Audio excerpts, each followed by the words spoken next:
福岡市博物館の米倉です。今回の展覧会は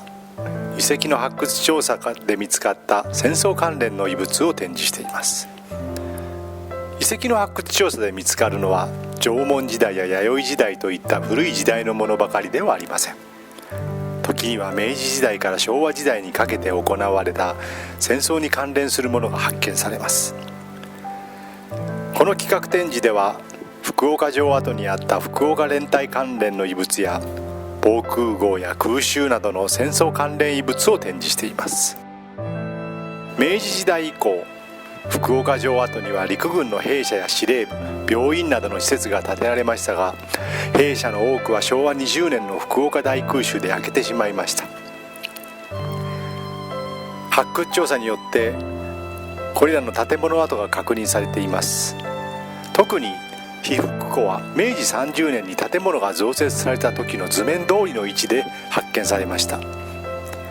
連隊建物の建築資材のほか、建物や設備の付属部品などの遺物が見つかっています。陸軍で使われた武器も発掘されました。軍刀や銃剣、銃の弾丸などです。銃剣は同じ地点でまとまって見つかりましたが、中には曲がったものもありました。福岡大空襲や敗戦の時に捨てられたものだと考えられます。発掘調査が行われた被服庫からは、陶器や銅、骨やガラスなどで作られたボタンが大量に出土しました。その他にも靴の底や帽子の起床、ベルトやカバンの部品なども見つかっています。軍人の所属などを示す認識表は、部隊通称号と呼ばれる部隊の番号と個人番号が刻まれたいわゆる身分証にあたります。発掘調査では8枚が見つかりましたが、必ず身につけておくべきものなので、福岡大空襲で亡くなった方のものかもしれません。連隊名である24と書かれた食器、飲み物や薬の瓶、歯ブラシ、お金、鉛筆、おろし金なども出土しており、軍人の生活の様子が垣間見ることができます。第一次世界大戦で飛行機が戦争に使われると、防空という意識が生まれました。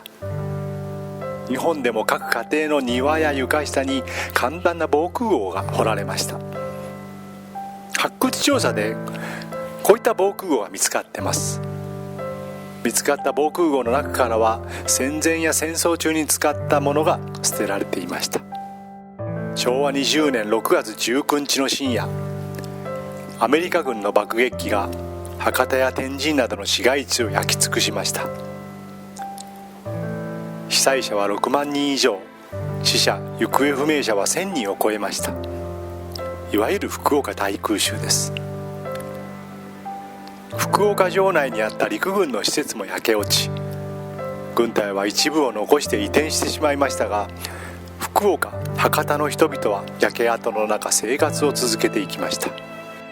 戦争の痕跡は軍の施設があった場所以外からも見ることができます。市内の博多や箱崎の遺跡などから戦争中に使用された金属の代用品、軍隊を退役した時の記念品、ヘルメット、軍人をかたどった人形などが見つかっています。昭和20年8月15日、日本はポツダム宣言の受諾を宣言しました。昭和21年には日本国憲法が公布、翌22年に施行され、その前文には繰り返し平和の文字が登場します。かつて陸軍があった福岡城跡はアメリカ軍によって占拠されますが、昭和23年、岡部平太らの尽力により第3回国民体育大会が開催され、競技場などは平和台と名付けられました。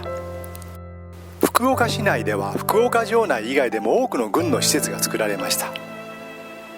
特に玄界灘に浮かぶ小呂島には陸海軍共同の砲台群が作られ、